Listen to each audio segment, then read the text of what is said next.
오늘 본문의 이 전 이야기를 잠시 좀 이제 나눠보면요.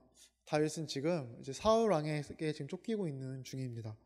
그래서 이제 노비라는 지역에서 이제 그 아히멜렉 제사장을 통하여서 이제 어떤 도움을 좀 받고 이제 블레셋 지역인 이제 가드라는 지역까지 이제 도망을 갔습니다. 그런데 그 가드라는 지역에서 이제 블레셋 사람들이 다윗을 이제 알아보자 다윗이 이제 그곳에서 이제 미친 척하면서 침을 흘리면서 이제 그런 연기를 이제 했죠. 이제 그러다가 하나님의 은혜를 또 통해서 이제 블레셋 지역을 빠져나오게 됩니다. 이제 그리고 나서 오늘 본문에 있는 이제 아둘람 굴로 이제 다윗은 이제 피하게 되는 이제 그런 상황이 이제 오늘 본문 전에 펼쳐집니다. 그런데 오늘 본문에 보시면은 다윗이 그 동굴에 이제 피하였을 때 세 종류의 사람들이 그 동굴로 이제 모이기 시작합니다. 2절 말씀을 한 번 더 보시면요. 2절 말씀에 이렇게 되어 있죠. 환난 당한 모든 자와 빚진 모든 자와 마음이 원통한 자가 다 그에게로 모였고 이렇게 되어 있습니다. 환난 당한 자, 빚진 자, 마음이 원통한 자 이렇게 세 종류의 사람들이 지금 다윗에게 이제 모이기 시작했습니다. 그리고 이 세 종류의 사람들은 지금 우리가 사는 이 세상에 모든 사람들을 이제 가리킨다라고 볼 수 있습니다. 이 세상의 모든 사람들은 다 환난 당한 사람들이고 또 빚진 사람들이고 마음이 원통한 그런 사람들입니다. 우선 사람들은 모두 이제 환난 당한 사람들입니다. 이 환난 당하다라는 단어는 이제 원어로 보면은 좁다, 제한된다, 고통스럽다라는 단어인데요. 즉 모든 사람들은 이 세상 속에서 어떤 수고와 어려움과 어떤 제한 속에서 이제 살아간다는 이야기입니다. 우리가 살아가는 사람들과 그리고 우리 자신을 돌아보면 참 이제 그런 것 같습니다. 우리는 모두 수고하며 어떤 제한 속에서 살아가고 다들 어떤 어려움 속에서 조금씩 살아갑니다. 그래서 제가 제 친구들과 지내면서 이제 친구들에게 가장 많이 한 말을 돌이켜 보면은 힘내였던 것 같습니다. 다들 너무 힘들어하죠. 그리고 이건 역사를 돌이켜 봐도 이제 에덴 동산 이후로 모든 인류가 행복하고 어떤 어려움 없이 살았던 적이 없습니다. 늘 어떤 고통이 있었고 전쟁이 있었고 어떤 기근이 있었습니다. 인류는 늘 환난 속에서 그렇게 살아왔습니다. 다음으로 이제 우리 인류는 모두 이제 빚진 자라고 할 수 있습니다. 물론 세상 속에서 이제 어떤 물질적인 빚을 안 지고 살아가는 사람들도 많죠. 하지만 하나님에 대하여서 빚지지 않은 사람은 아무도 없습니다. 모든 사람은 하나님에 대해서 빚을 지며 살아가고 있습니다. 바로 우리의 죄 때문에 그렇죠. 처음 우리에게 주신 하나님의 형상을 우리는 우리의 죄로 말미암아 이제 잃어버렸고 그렇게 우리 모두는 타락해 버렸습니다. 그래서 예수님도 마태복음 18장에서 우리의 죄를 용서해 주시고 그 죄 용서를 통해서 구원해 주실 것을 비유로 말씀해 주실 때 만달란트 빚진 자 그 비유를 해주셨습니다. 그리고 그 빚진 사람, 그 만달란트 빚진 사람이 바로 우리라는 것이죠. 우리 모두는 죄 때문에 하나님의 형상을 잃어버리고 또 하나님께서 우리에게 맡기신 것들을 다 이제 파괴하면서 그렇게 하나님께 비치면서 우리 모두는 이 인생을 살아가고 있습니다. 그리고 다음으로 마음이 원통한 자가 나오죠. 이 원통하다라는 단어는 이제 쓰다라는 표현입니다. 그래서 모든 사람들은 이제 마음이 다 쓴 상태라는 것이죠. 그리고 잘 아시다시피 우리가 사는 세상은 참 마음의 어떤 여유와 만족과 어떤 안식 없이 다들 그렇게 살아갑니다. 다들 야, 이렇게 하면 행복할 거다. 아니다. 야, 저렇게 해야지 행복할 거다. 이렇게 말들은 하고 다들 그렇게 살아가는데 정작 사람들 마음을 보면은 그 마음에는 어떤 평안이 없고 회복이 없고 어떤 안식이 없이 허무해하며 그렇게 살아가고 있죠. OECD 그 가입 국가 상위 25개국의 그 평균 자살률을 보면은 10만 명당 15명이 넘는다고 합니다. 그 자살을 생각하고 있는 사람들까지 포함하면은 이제 그 수치가 어마어마해지겠죠. 즉 이 세상은 지금 마음에 어떤 고통을 머물고 그 고통을 풀어낼 데 없이 살아가는 이제 그런 시대라고 할 수 있습니다. 그러니 오늘 본문에 나온 환난당한 자, 빚진 자, 그리고 마음의 원통한 자는 우리가 살아가는 이제 모든 사람들을 이제 표현한다고 할 수 있죠. 그렇다면 이제 이러한 것들에서 이 세 가지에서 벗어나기 위해서는 우리는 어떻게 해야 될까요? 이제 그것을 2절 말씀에서 우리가 힌트를 좀 얻을 수 있습니다. 이 세 종류의 사람들은 이제 아둘람 동굴로 와서 어떻게 했냐면은 2절에 보시면 이렇게 되어 있죠. 환난 당한 모든 자와 빚진 모든 자와 마음이 원통한 자가 다 그에게로 모였고 그는 그들의 우두머리가 되었는데 이렇게 되어 있습니다. 즉 이제 다윗이 그 피한 자들의 우두머리가 되었다 이렇게 말을 하고 있습니다. 즉 이 피한 사람들은 지금 사울 왕을 버리고 다윗을 자신의 리더, 우두머리, 왕으로 지금 여기고 있는 것입니다. 그런데 여기서 다윗은 어떤 인물이냐면 사울 왕과 지금 완전히 대척점에 있는 그런 인물이 바로 이 다윗이라는 인물입니다. 사울은 지금 다윗을 잡아서 이제 죽이기 위해서 혈안이 되어 있죠. 그래서 이제 22장 이제 중간 부분을 보시면은 지금 사울의 현재 상태가 나와 있는데 자신의 부하에게 사울이 이렇게 말을 하는 장면이 나옵니다. 7절 말씀 한번 보시면요. 7절에 이렇게 되어 있죠. 사울이 곁에서 신하들에게 이르되 너희 베냐민 사람들아 들으라. 이새의 아들이 너희에게 각기 여기서 이새의 아들이 다윗이죠. 너희에게 각기 밭과 포도원을 주며 너희를 천부장 백부장을 삼겠느냐 이렇게 사울이 말을 합니다. 지금 사울은 자신의 그 신하들과 사람들에게 지금 다윗이 너희들을 챙겨줄 것 같냐? 빨리 다윗을 잡아서 내게 넘겨라. 이렇게 지금 말을 하고 있는 것이죠. 그리고 이제 또 이어지는 상황을 보면은 이제 다윗을 잠시 도와줬던 아히멜렉 제사장이 이제 나오게 되는데 사실 이 아히멜렉 제사장은 조금 억울한 인물이라고 할 수 있습니다. 다윗에게 속아서 이제 다윗을 도와준 인물이 이 제사장인데요. 그런데 사울 왕은 어떤 이유에서든 다윗을 조금이라도 도와줬다는 그 이유만으로 이 제사장을 죽이겠다고 하고 이 제사장의 또한 가족들도 또한 죽이겠다고 또 말을 합니다. 그리고 실제로 사울은 그 제사장 그 성읍에 있는 모든 제사장을 이제 죽이게 됩니다. 우리 18절과 19절도 한번 보시면요. 18절을 제가 먼저 읽겠습니다. 왕이 도액에게 이르되 너는 돌아가서 제사장들을 죽이라 하매 에돔 사람 도액이 돌아가서 제사장들을 쳐서 그날의 세아포 에봇 입은 자 85명을 죽였고 이제 19절 같이 읽어볼까요? 제사장들의 성읍 노음의 남녀와 아이들과 젖먹는 자들과 소와 나귀와 양을 칼로 쳤더라. 이처럼 사울은 다윗을 도와줬다는 이유만으로 그 성읍에 있는 그 모든 제사장들과 그 제사장들의 그 소유를 모두 없애기 시작합니다. 이처럼 지금 사울 왕은 어떤 인물이냐면 다윗과 완전히 정반대의 인물, 다윗을 대적하는 그런 인물이라 할 수 있습니다. 그러니 오늘 본문에서 이 세 종류의 사람들이 사울 왕을 버리고 다윗을 찾았다라는 것은 지금 자신들의 삶의 주인을 지금 바꿀 때 이전과는 정반대의 왕, 자신들이 지금까지 섬기던 왕과는 완전 정반대의 방향에 서 있는 왕, 이제 그런 왕을 찾았다 이렇게 볼 수 있는 것입니다. 자신들의 문제가 너무 힘들어서 그 문제를 해결하고자 지금 이 사람들은 왕을 바꾸고 싶어 하는데 왕을 바꿀 때 그래서 사울 왕과는 정반대 방향에 있는 그 다윗을 찾았고 그리고 다윗을 자신들의 왕으로 삼았다라는 것이죠. 그리고 이것은 우리도 똑같다고 할 수 있습니다. 우리의 삶의 환난과 빚과 그 원통한 마음이 생긴 것은 죄로 인한 결과라고 할 수 있죠. 다르게 말하면 모든 사람들은 지금 죄를 자신의 왕으로 여기고 있다라는 것입니다. 모든 사람들은 지금 죄의 종으로 살아가고 있습니다. 그렇기 때문에 이러한 여러 가지 어려움들이 자신들의 삶에 생기는 것이죠. 요한복음 8장 말씀 같이 읽겠습니다. 예수께서 대답하시되 진실로 진실로 너희에게 이르노니 죄를 범하는 자마다 죄의 종이니라. 여기서 이제 죄의 종이다 이렇게 표현을 하고 또 이 밖에도 로마서 6장에도 보면은 우리는 이제 죄의 종이라고 이렇게 표현을 하고 있습니다. 그러니 이제 우리도 우리의 삶이 변화가 되려면은 우리의 왕을 바꿔야 하는 것입니다. 왕을 바꾸지 못하면 결코 이제 나의 인생은 바뀌지 않습니다. 나의 어떤 수고와 헌신과 나의 어떤 노력이 있다 한들 결코 바뀌지 않습니다. 왕을 바꿔야 합니다.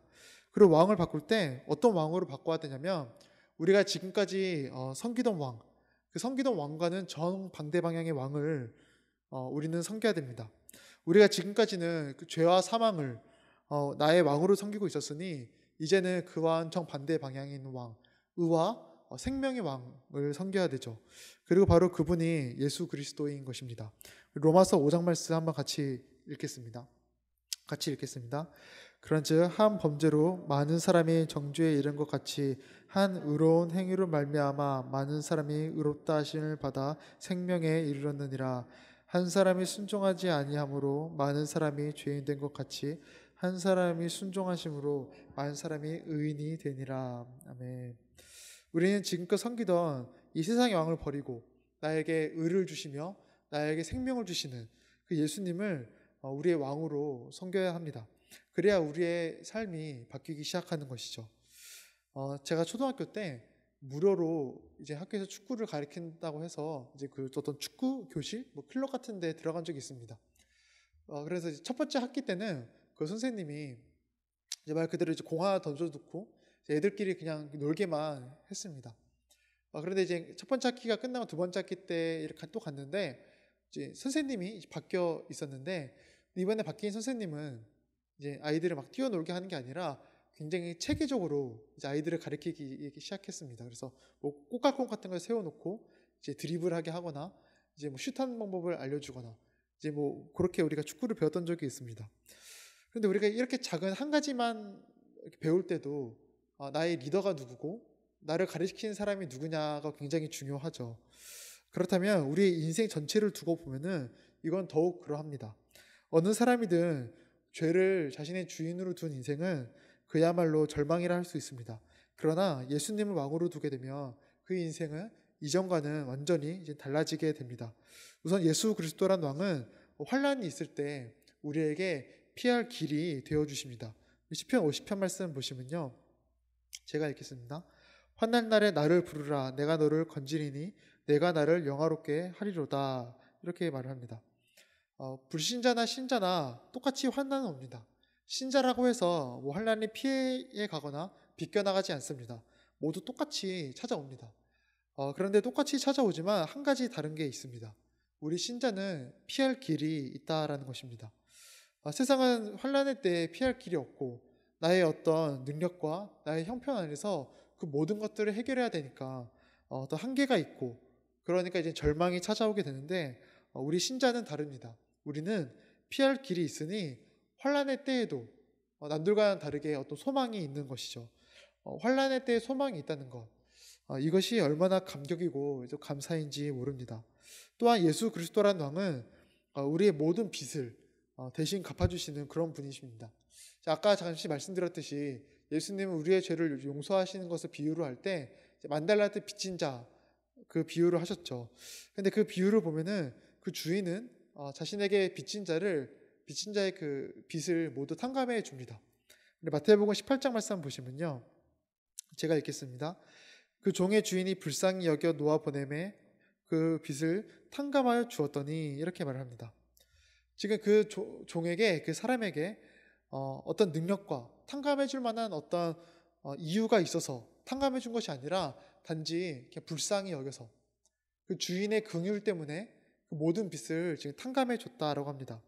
이게 예수님을 왕으로 모시는 사람들이 누리는 긍휼과 은혜라는 것이죠. 우리는 하나님께 정말 말로 표현하지 못할 정도로 많은 빚을 죄 때문에 지며 살아가는데 예수님께서 우리를 정말 긍휼히 여겨주심으로 십자가 위에서 그 모든 빚을 대신 짊어주셨습니다. 그래서 우리의 모든 죄가 하나님 앞에서 다 탕감받게 되죠. 또한 마지막으로 예수님은 우리의 마음의 원통함과 어떤 고통을 온전히 위로해 주실 수 있는 유일한 왕이십니다. 그래서 우리는 나의 왕이신 주님께 내 모든 고통과 어려움을 그냥 아르기만 하면 되는 것입니다. 우리 빌립보서 4장 말씀, 이 말씀 한번 같이 한번 읽어보겠습니다. 같이 읽겠습니다. 아무것도 염려하지 말고 다만 모든 일에 기도와 간구로 너희 구할 것을 감사함으로 하나님께 아뢰라. 그리하면 모든 지각에 뛰어난 하나님이 평강이 그리스도 예수 안에서 너희 마음과 생각을 지키시리라. 아멘. 이와 같이 우리는 왕을 바꿔야 우리의 인생은 비로소 그 전과는 완전히 다른 인생을 살게 됩니다. 그런데 도대체 왜 많은 사람들은 이 예수님을 자신의 왕으로 섬기지 못하고 있을까요? 가끔 이제 주위에서 이런 말들을 하실 때가 있죠. 예수님 믿으면 참 좋은데 왜 믿지 못할까? 예수님을 믿고 교회 다니면 참 좋은데 왜 사람들은 그걸 못할까? 이런 말들을 많이 하죠. 왜 사람들은 예수님을 왕으로 두지 못할까요? 두 가지 이유 때문이라 할 수 있습니다. 우선 예수님을 왕으로 두기 위해서는 한 가지가 반드시 필요합니다. 내가 죄인이라는 고백, 회개가 반드시 필요합니다. 오늘 본문을 다시 보시면 이 환난당한 자와 빚진 자, 마음이 원통한 자가 모이는데 한 가지 단어가 반복이 됩니다. 말씀을 보시면 환난당한 모든 자와 빚진 모든 자와 마음이 원통한 자가 다 그에게로 모였고, 뒷부분에 보시면 그와 함께한 자가 400명 가량이다 이렇게 되어 있죠. 물론 이 말은 정말 모든 환난당한 자와 모든 빚진 자, 그리고 이제 모든 마음이 어려운 자가 다 모든 사람이 다 다윗에게 왔다라는 말은 이제 아닙니다. 만약에 모든 사람이 왔다면 겨우 400명만 이렇게 모일 리가 없죠. 그렇다면 이 모든이라는 단어에 들어간 의미는 무엇이냐면, 이제 많은 학자들이 자신의 상태를 인식한 모든 사람으로 해석을 합니다. 내가 지금 환난의 때에 있구나. 내가 지금 빚진 상태구나. 내가 지금 마음에 원통함이 있구나. 저 사울 왕 때문에 내가 환난의 때에 있고, 저 사울 왕 때문에 내가 지금 빚진 자가 되었고, 저 사울 왕 때문에 내가 마음에 원통함이 생겼구나 라는 인식이 있는 모든 사람이 지금 다윗에게 모여왔다, 이제 이렇게 해석을 합니다. 그리고 이거는 우리도 마찬가지라고 할 수 있습니다. 자신이 죄인이라는 인식이 없으면 모든 사람들은 결코 예수님을 찾지 않습니다. 그래서 예수님도 이제 마태복음에 보면은 이렇게 말씀하시죠. 같이 읽겠습니다. 심령이 가난한 자는 복이 있나니 천국이 그들의 것이며, 애통한 자는 복이 있나니 그들이 위로를 받을 것이며. 죄로 인하여서 자신의 심령이 가난한 것을 알고, 죄로 인하여서 내 마음에 애통함이 있는 것을 아는 사람이 복이 있다라고 합니다. 천국이 그들의 것이고 위로를 받을 것이기 때문에 그렇다고 하죠. 그런데 많은 사람들은 이런 자신의 상태를 인식하는 것을 굉장히 싫어합니다. 왜 내가 죄인이냐며, 나는 잘 살아왔다며, 내가 아니라 다른 사람 때문에 내 상태가 이렇다며, 자신의 삶을 꾸미고 포장하고 싶어 하지 절대 자신이 죄인임을 인정하기 싫어합니다. 죄를 인정하면 자존심이 상하고 부끄럽고 또 수치심 때문에 그렇죠. 사람들은 내가 사랑받을 만한 존재이고 싶어 하지 사랑이 필요한 존재라는 것을 인정하지 않으며 그렇게 살아갑니다. 그래서 예수님을 왕으로 모시기가 힘든 것이죠. 예수님을 왕으로 모시기 위해서는, 예수님 앞에 서기 위해서는 내가 죄인이라고 고백을 하고 그거를 인식하는 과정이 꼭 필요한데, 그게 참 힘드니 사람들이 예수님을 왕으로 두기 힘들어하는 겁니다. 다음으로 왜 사람들은 예수님을 왕으로 또 두기 싫어하냐면, 예수님은 왕이라고 하기에는 너무 초라한 분이시기 때문에 그렇습니다. 오늘 본문 속의 다윗은 이전까지 다윗의 행보를 잠시 생각해 보면은, 다윗은 지금 낮은 자 중에서 이제 낮은 자가 되었습니다. 바로 이 전 상황에 지금 어떤 상황이 펼쳐지냐면, 자신의 어떤 이제 대적이라고 할 수 있는 블레셋 사람들, 그 블레셋 사람들 앞에서 침을 흘리며 이제 미친 척하는 상황이 바로 전에 펼쳐집니다. 참 초라하고 어떻게 보면 좀 수치스러운 그런 상황이죠. 그리고 나서는 지금 사울에게 쫓겨서 지금 굴에, 아둘람이라고 하는 그 굴에 몰래 숨어 있습니다. 그러니까 지금 다윗은 왕이라고 하기에는 너무 초라하고 낮은 그런 상태라고 할 수 있죠. 그런데 오늘 본문의 사람들은 그 초라한 다윗, 그 지금 낮은 상태인 다윗을 지금 찾아와서 자신의 우두머리 삼습니다. 아무리 낮더라도 그에게만 소망이 있다라는 것이죠. 그래서 다윗이 피해 있는 이 굴의 이름이 피난처, 은신처라는 이름의 아둘람인 것입니다. 그리고 이것은 예수님도 마찬가지죠. 예수님은 태어나실 때부터 마곡간에서 태어나셨고, 나중에는 십자가라는 가장 초라한 곳에서 죽으셨습니다. 너무 초라하고 낮은 인생을 사신 분이 바로 예수님이십니다. 게다가 이 세상에 그 어떤 신이 인간에게 조롱을 받다가 죽임을 당할까요? 세상에 그런 신은 없습니다. 그래서 사람들은 그런 초라한 왕을 자신들의 주인으로, 삶의 주인으로 모시기에 싫어합니다. 그래서 예수님께서 십자가에 달리실 때도 사람들은 이렇게 예수님을 조롱합니다. 마태복음 27장 말씀 보시면요. 네, 같이 읽겠습니다. 이르되 성전을 헐고 사흘에 지는 자여, 내가 만일 하나님의 아들이거든 자기를 구원하고 십자가에서 내려오라 하매. 사람들이 예수님께 뭐라고 조롱하냐면 하나님의 아들이거든 이렇게 말을 하면서 조롱을 합니다. 하나님의 아들이 이렇게 초라할 수가 없다라는 것이죠. 그러니까 하나님의 아들이면 아들다운 어떤 능력과 어떤 권능을 우리에게 좀 보여봐라 라는 것입니다. 더 나아가서 세상은 나에게 돈을 벌게 해주고 건강을 주고 쾌락을 주는 그런 왕을 원하지, 내 인생을 겸손하게 낮춰서 다른 사람들을 섬기게 하고 또한 하나님만 높이게 하는 그런 왕은 원하지 않습니다. 그래서 사람들은 그 예수님을 왕으로 두기 싫어하는 것이죠.